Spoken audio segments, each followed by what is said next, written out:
Hey my scrappy friends, it is Melinda here with you today for day 10 in my series, which I strongly believe will become a February series and not a 14-day series.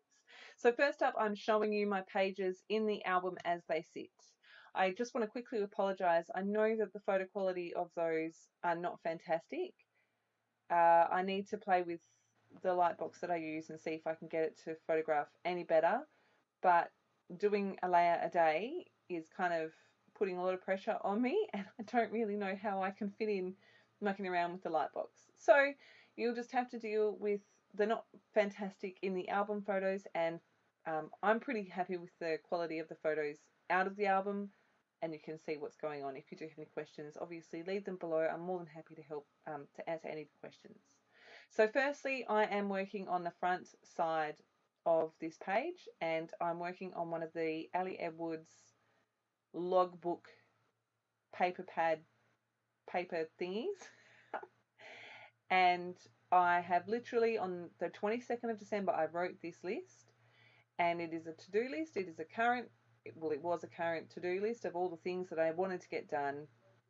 And basically I've used a stamp set from my stash that has a little tick box and a line, and I've filled the to-do list in. I've stamped it a bunch of times and filled it in.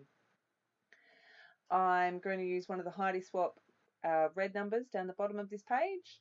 You first saw me do some stamping onto a white grid card, and I cut it out and I decided that I didn't love it. It was too much white and black and white and black and white and black. So I pulled out this scrap of green. The box around the sentiment is stamped in black VersaFine, and the sentiment, which reads something, it reads "the reality of the season" in gold.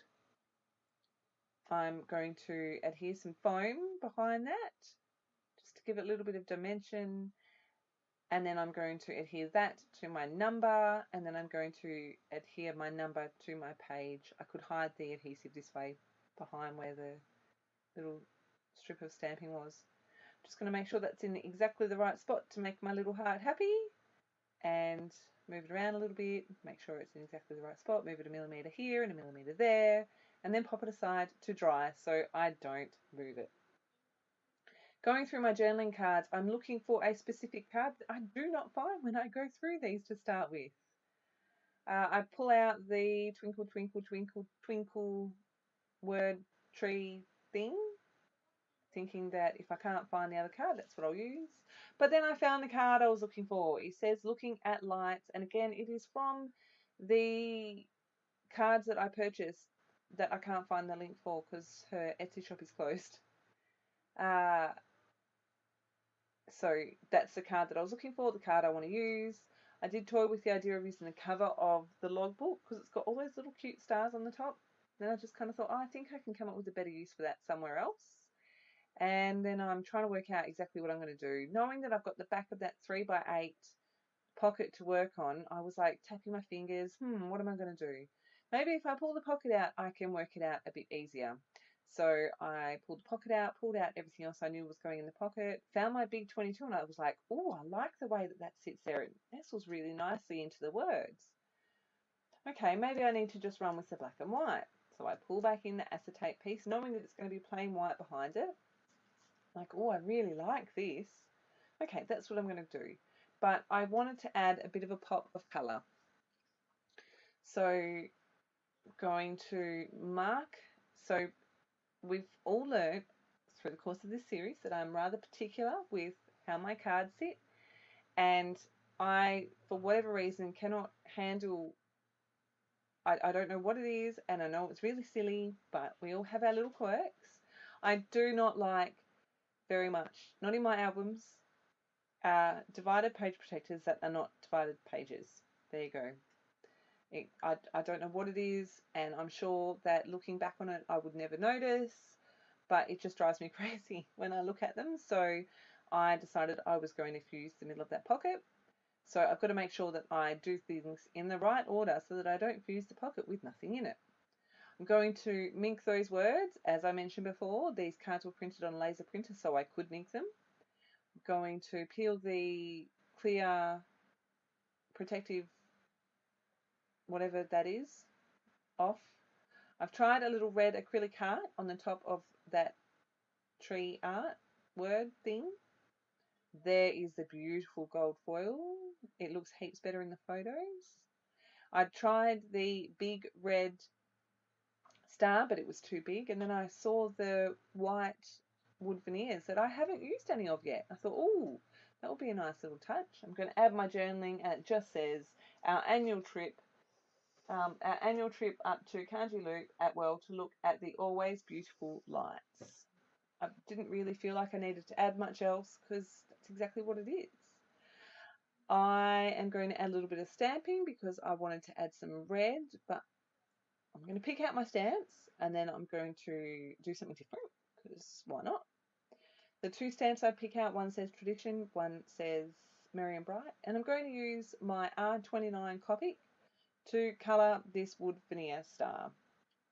I really like the idea of bringing some red in, so I'm going to do it in two ways. This is the first way. Super easy to do. If you don't know anything about Copics, they're alcohol-based markers and they pretty much colour on anything. They're fantastic. I do love to colour, but there's just not enough hours in the day, so it's taking a back seat. I'm going to do my stamping in red as well, and I pulled out my Real Red Stampin' Up ink. Just going to stamp those. So I'm just checking on the back of the card first that the red is close enough for me to be happy. This one is the one that says Tradition. I'm going to stamp that directly underneath Looking at Light, and I'm going to stamp it 4 times, I think. Yep. Clean that off because I'm making more of an effort to clean my stamps. And then this one says Merry and Bright, just checking where the 22 is going to fit. And I realize at this point I'm going to cover more of my stamping that I had originally intended, but that's okay. I'm going to do Merry and Bright, and again I stamp it off 4 times. Really happy with how that's looking. I'm going to stick down my 22 with my ATG. These numbers are awesome. I really love them.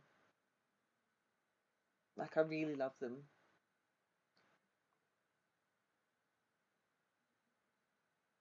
I'm going to stick down my star.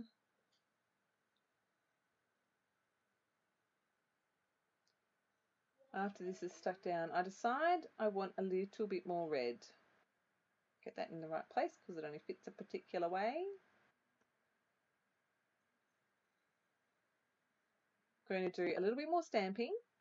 I'm using the Merry and Bright stamp again, and that is between my journaling and the Looking at Lights, again in the red and again 4 times. I just really like how it carries the red all the way down. That's another one of the white wood veneer stars, again with my Copic marker. I'm going to stick that down on top of the 22, and then that is going to be this page done.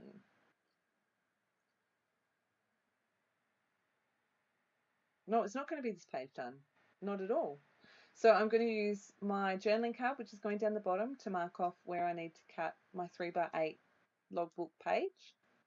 Pull out my paper trimmer and trim that down. I think we have all learnt through this series that I have OCD issues with my cards being the same size. I'm going to stick those back to back so there is no movement. I'm going to very carefully stick them down because I'm not 100% convinced that everything is stuck, and I don't want anything to move on me. Get to watch me try and stick this 3 times. On the 3rd time I get lucky. I'm going to try and slip that into the pocket, and it doesn't fit because it is a little bit too wide. Sure enough, when I checked, my 2 cards are not the same size, so I trim one of them down. Going to slide that in. I almost put it in the wrong way. That would have upset me. And my fuse tool is nice and hot now. It has been heating up for probably 10 or 15 minutes by this point. And I'm just going to use my glass mat. I am going way slower than it looks, and it works perfectly. I'm really happy with the fuse on this one. It worked really well. Going to slide my acetate piece in. and then the top of my to-do list, and then that is that side done. I think I give myself a little hand clap, and working on the other one. So I kind of got to the point where I'm just like, you know what, I don't need to include 400 photos of the lights that we see every year. So I always pick my favorite. It's my favorite because I'm the one doing the album. Uh, if the boys were to say to me, hey, Mum, I really love this one, can you include it in the album? I definitely would. But they haven't done that yet, so my favorite is what goes in. I am going to use another of these acrylic rubber. They're not acrylic, they're rubber shapes. I'm so excited. I tried the idea of putting 22 on this piece because it fits beautifully there. And if you'll see in a sec, if I didn't have it so that it's 22, 22, 22 all lined up, then I would have left it. I do apologize if you just heard my children. But I'm like, nah, too much, too much. There's too many twos, too many 22s all in a row. Don't like it. Take it off, take it off. Now I may go back and add the 22 because I move the joy piece. My very first instinct when I saw this was to put it right in the middle, but there's a snowman. You can't really see it on the video, but there's a snowman just to the right of where the acetate. Oh my goodness, it's not acetate, it's a rubber shape. And I didn't want to cover him up, but I'm going to use my tiny attacher to attach that. And I love the way that it looks. So that is our day 22 done. It's in the album. I've got obviously day 23 to work on for tomorrow. As always, thank you ever so much for stopping by. I hope you are enjoying this series. I am enjoying getting this done, though I have to admit I have put a bit of pressure on myself, and I may end up slipping a little bit and being a day or two behind, but that is totally okay. As always, thank you for stopping by. I do appreciate all of the likes, all of the comments, all of the love that you leave me. I'm really pleased that I'm teaching people things. Make sure if you haven't already subscribed, if you are a brand new subby, welcome, and I shall see you again tomorrow. Thanks for stopping by. See ya.